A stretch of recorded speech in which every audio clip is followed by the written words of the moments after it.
My name is Ella Thompson, and I am 34 years old, and I live in the heart of New York City, where the lights never truly go out, and the noise of the streets becomes the heartbeat of your daily life. For a long time, I believed I was one of the smart ones, because I worked as a high-end real estate consultant, and I spent my days navigating the complex world of property laws and multi-million-dollar contracts, so I thought I knew how to spot a liar from a mile away. I grew up in a small town in Ohio, and I moved to the big city with nothing but a suitcase and a lot of ambition. And I worked my way up from an assistant to a woman who could afford a beautiful apartment overlooking the East River. I was proud of what I had built, and I had managed to save $500,000, which was my entire life savings and my safety net for the future. But everything changed when I met a man named Marcus Thorne at a charity gala in the Hamptons. Marcus was the kind of man who commanded the room without saying a word, because he wore suits that cost more than my first car, and he spoke with an accent that suggested he had spent his childhood in European boarding schools and summers on yachts in the Mediterranean. He introduced himself as a venture capitalist who specialized in emerging markets, and he told me about a project that sounded like the opportunity of a lifetime. He claimed to be working with a prominent Saudi prince and a world-famous soccer player who had just won the World Cup to develop a series of luxury eco-resorts across the Middle East and Northern Africa. Marcus showed me digital brochures and architectural renderings that were breathtaking, and he even had videos of himself standing on a construction site with men in traditional robes and a very famous athlete whose face I recognized from every sports billboard in the city. I did my research, or at least I thought I did, because I searched the names of the companies, and I found official-looking websites and news articles that seemed to verify the partnership. I was looking for a way to grow my savings so I could finally retire my parents back in Ohio, and this seemed like the perfect vehicle for that dream, so over the course of 3 months, I stayed in constant contact with Marcus. We had lunch at the most expensive restaurants in Manhattan, and he treated me like I was already part of his inner circle, and he eventually told me that there was a limited window to join the initial investment round. He said the Saudi prince wanted to keep the group small and exclusive, and that if I invested $500,000, I would see a return of 300% within 18 months. It sounded too good to be true, but the presence of the World Cup winner and the royal connection made it feel legitimate, and I felt a rush of excitement as I signed the documents and wired my entire life savings into an escrow account in London. For the first few weeks, everything seemed fine, and Marcus sent me weekly updates with photographs of the progress being made, but then the communication started to slow down and the weekly emails turned into bi-weekly texts, and then those texts became short and dismissive.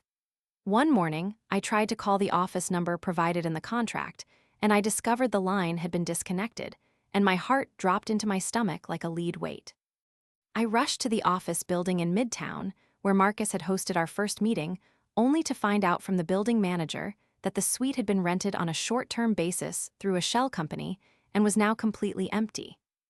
I spent the next 48 hours in a state of pure panic as I called the bank and the local police and the Federal Bureau of Investigation, but everywhere I turned I was met with cold reality.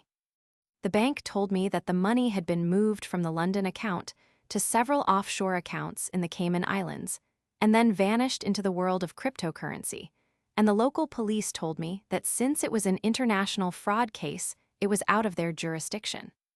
When I finally got an appointment with a detective at the Federal Bureau of Investigation, he looked at me with pity and told me that these networks are incredibly sophisticated, and that Marcus Thorne was likely an alias for a professional con artist who was already halfway around the world.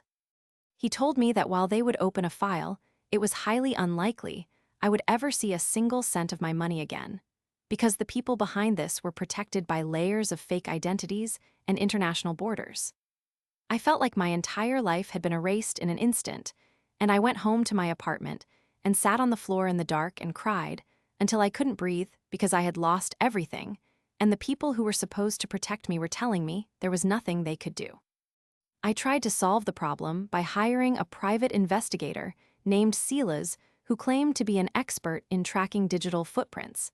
and I spent the last bit of money I had on my credit cards to pay his retainer fee.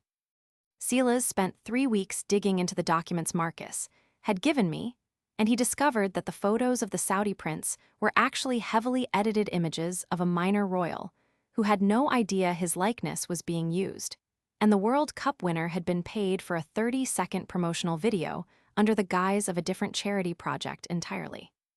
The fraud network had used the athlete's fame to build a wall of credibility that was completely hollow,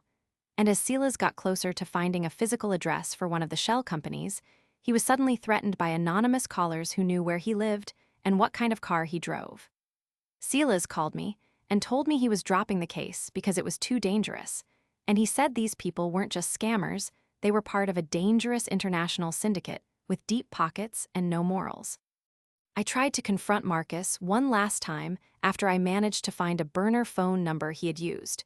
but when he answered, he didn't sound like the charming businessman I had met at the gala anymore. He laughed at me and told me that I was just another greedy American who wanted something for nothing, and he told me that if I kept looking for him, I would find myself at the bottom of the river. I felt smaller than I had ever felt in my life, and I lost my job because I couldn't focus on my clients, and my reputation in the real estate world started to crumble as rumors spread that I had been tricked. I was facing eviction, and I had reached the absolute bottom where I realized the legal system was too slow and the criminals were too fast, but then a spark of anger replaced the sadness, and I decided that if I couldn't get my money back through the law, I would get my revenge through the truth. I realized that Marcus and his network relied on shadows and secrecy to operate, so I decided to drag them into the brightest light possible by using the only thing I had left, which was my voice and my story. I spent a week gathering every piece of evidence I had, including the fake contracts and the recordings of our phone calls and the emails and the photos of the empty office, and I started a video series on the internet called The Prince and the Predator. In the first video, I sat in front of a plain white wall, and I told the camera exactly what had happened to me, and I used the full names of every person and company involved, and I didn't hold back a single detail. I explained how they had used the fame of the soccer player and the prestige of the Saudi royal family to steal $500,000 from a single woman in New York City. And I tagged every major news outlet and every sports organization and every government agency in the United States and the United Kingdom. The first video got a few hundred views, but I didn't stop there because I knew I had to make it impossible for them to ignore me, so I started doing deep dives into the fake companies, and I found other victims who had been scammed by the same group but were too ashamed to speak out. I interviewed a retired teacher in Florida who had lost her pension and a young entrepreneur in London who had lost his business. And as their stories joined mine, the videos started to go viral. Millions of people began to watch and share the series, and the hashtag I created started trending on social media platforms around the world. The pressure began to build, and the public outcry was so loud that the sponsors of the World Cup winner were forced to release a statement saying they were launching an internal investigation into how his image was used in the scam. The Saudi embassy even released a statement distancing themselves from the project and confirming that the individuals involved were not authorized to represent the royal family. But Marcus Thorne was still out there, and he was furious because his carefully built house of cards was falling down, so he tried to sue me for defamation, and his lawyers sent me a cease and desist letter that was 10 pages long. I didn't stop because I knew that if he was suing me, it meant I was hitting him where it hurt, which was his ability to hide. I made a video about the lawsuit, and I read the letter out loud to my audience of 3 million subscribers, and I told Marcus Thorne directly that I wasn't afraid of him anymore. I hired a young tech-savvy lawyer who worked pro bono because she loved the publicity the case was getting, and we filed a countersuit that demanded a full audit of the bank accounts associated with the fraud network. The turning point came when a whistleblower who worked for the payment processing company Marcus had reached out to me because they had seen my videos and were disgusted by what the company was allowing to happen. This whistleblower provided me with a list of account numbers and physical locations for the servers that handled the money, and I didn't go to the police with this information first because I knew they would move too slowly. Instead, I broadcast a live stream where I revealed the locations and the account numbers to the entire world, and I called out the Federal Bureau of Investigation and the Department of Justice for their lack of action. The public pressure became so intense that the authorities were forced to act within 24 hours, and they coordinated an international raid on a luxury villa in Marbella, Spain, where Marcus Thorne and 3 of his associates were staying. I watched the news footage of the raid on my laptop, and I saw the man who had stolen my future being led out in handcuffs with his head hanging low and his expensive suit looking wrinkled and cheap in the morning sun. The authorities found millions of dollars in various currencies and hard drives full of evidence that linked the network to dozens of other scams across the globe. During the trial, it was revealed that Marcus Thorne was actually a man named Peter Miller from a suburb in New Jersey who had been running international scams for over a decade, and he had managed to evade capture because he always moved to a new country before the victims realized they had been cheated. He was sentenced to 20 years in a federal prison, and the court ordered that all of his assets be seized to pay restitution to the victims. It took 2 years, but I eventually received a check for $400,000, which wasn't the full amount I had lost, but it was enough to get my life back on track. However, the money wasn't the most important part of the victory for me, because the true revenge was seeing his name and his face plastered across every major news network as a common thief instead of the sophisticated businessman he pretended to be. I didn't go back to real estate because I realized that I had a new calling, and I used the platform I built to start a non-profit organization that helps victims of international fraud navigate the legal system and find the resources they need to fight back. I am now a regular consultant for news agencies, and I help them investigate complex financial crimes, and I have written a book about my experience that became a bestseller. My life is very different now, and I no longer live in that expensive apartment overlooking the East River because I realized I don't need fancy things to feel successful or secure. I live in a quiet neighborhood in Brooklyn, and I spend my weekends helping people who are in the same position I was in 3 years ago. But there is one final thing that happened that I haven't shared with many people until now. A few months after Peter Miller was sent to prison, I received an anonymous package in the mail with no return address, and inside the package was a high-end cold storage hardware wallet for cryptocurrency and a small note that said for the teacher in Florida. I realized that someone else in the network who had never been caught must have felt a pang of guilt, or perhaps they were just trying to buy my silence for the future, but I didn't keep the money for myself. I tracked down the retired teacher, and I found a way to transfer the funds to her anonymously so she could have her pension back, and it felt like the final piece of the puzzle had fallen into place. I am no longer the woman who was afraid of her own shadow, or the woman who let a man in a fancy suit take away her power, because I learned that the truth is the most powerful weapon anyone can possess. Peter Miller thought he was playing a game with people's lives, but he forgot that when you take everything away from someone, you also take away their fear, and a person with nothing left to lose is the most dangerous opponent you will ever face. I still walk through the streets of New York City, but I walk with a different kind of confidence now, and I know that I am the architect of my own justice. The lights of the city are still bright, but they don't blind me anymore, and I can see the world for exactly what it is, which is a place where you have to be your own hero if you want to survive. My name is Ella Thompson, and I am 34 years old, and I am no longer a victim, but a survivor who turned a $500,000 nightmare into a mission to change the world. Every time I see a news report about a new scam or a fraudster trying to hide in the shadows, I smile to myself, because I know that I am out here watching and waiting to bring them into the light. The legal system might be slow, but the internet is forever, and a story told with enough heart and enough evidence can topple even the most powerful kingdoms. I learned that the hard way, but I am glad I did, because it made me into the woman I was always meant to be, and no amount of money could ever buy the peace of mind I have now. I remember the smell of the salt air in the Hamptons that night I met Marcus, and I remember how the champagne tasted like success, but I also remember the coldness of the floor in my empty apartment when I thought I had lost it all.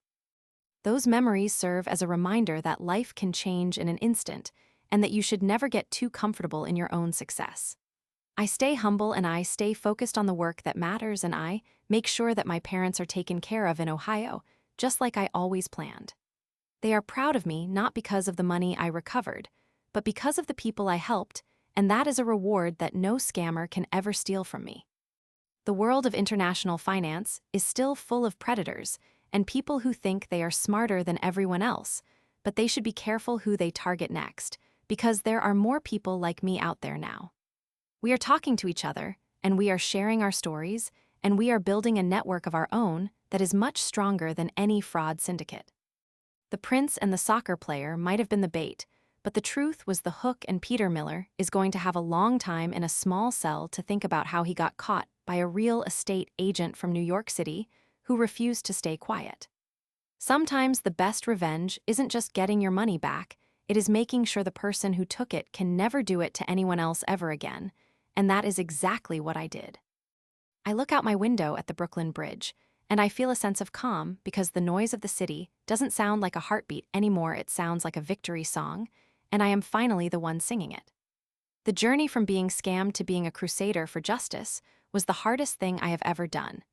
But it was also the most rewarding, and I wouldn't change a single moment of it if it meant I would still be that naive woman who believed in high-yield investments and European boardrooms. I know better now, and I am better now, and that is the greatest revenge of all.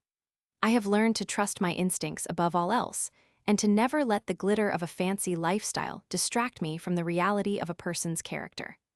I have become a mentor to young women in the city, teaching them not only how to succeed in business, but how to protect themselves in a world that can sometimes be very cruel. We have meetings in my small office, and we talk about due diligence and digital security and the importance of having a support system. I tell them my story so they don't have to live it themselves, and I see the fire in their eyes when they realize they have the power to protect their own futures. My nonprofit has grown larger than I ever imagined, and we now have a team of researchers and former law enforcement officers who donate their time to help us track down the bad guys. We have been successful in shutting down 3 other major fraud networks in the last year alone, and each victory feels just as sweet as the first one. I often think about the day the check arrived in the mail and how I sat at my kitchen table for an hour just staring at it, because it represented so much more than just a dollar amount. It was proof that one person can make a difference, and that you don't have to be a billionaire or a politician to change the course of your life. I am currently working on a documentary series with a major streaming service that will go even deeper into the world of international scams and provide people with the tools they need to stay safe.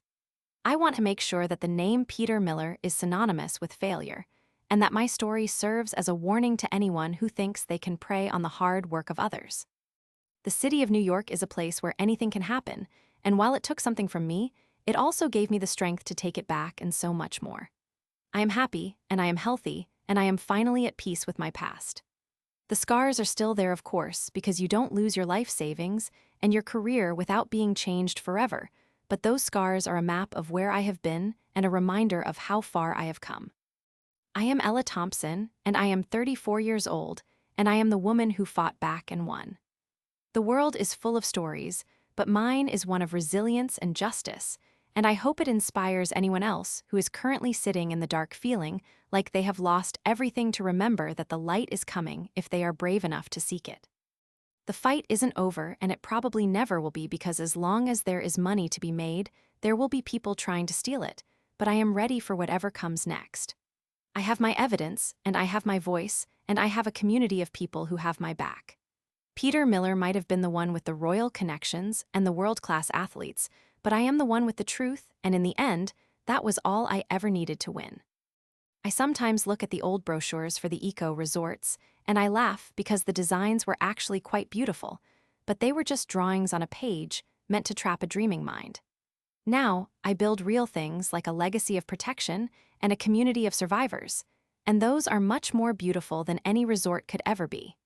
I am proud of the woman I have become, and I am grateful for the lessons I learned, even though they were incredibly painful. I am living proof that you can lose everything and still come out on top if you have the courage to stand up and speak your truth to the world. The city of New York is still noisy, and the lights are still bright, but I am no longer just a face in the crowd. I am a force to be reckoned with, and I am just getting started. I remember a specific moment during the trial when I had to stand on the witness stand and look Peter Miller in the eyes, and for a second, He looked like he was going to say something, but he just looked away because he knew he had no power over me anymore. That moment was worth more than all the money in the world, and it is a feeling I will carry with me for the rest of my life. I have moved forward and I have built a life that is filled with meaning and purpose, and I am excited to see what the future holds for me and for my organization.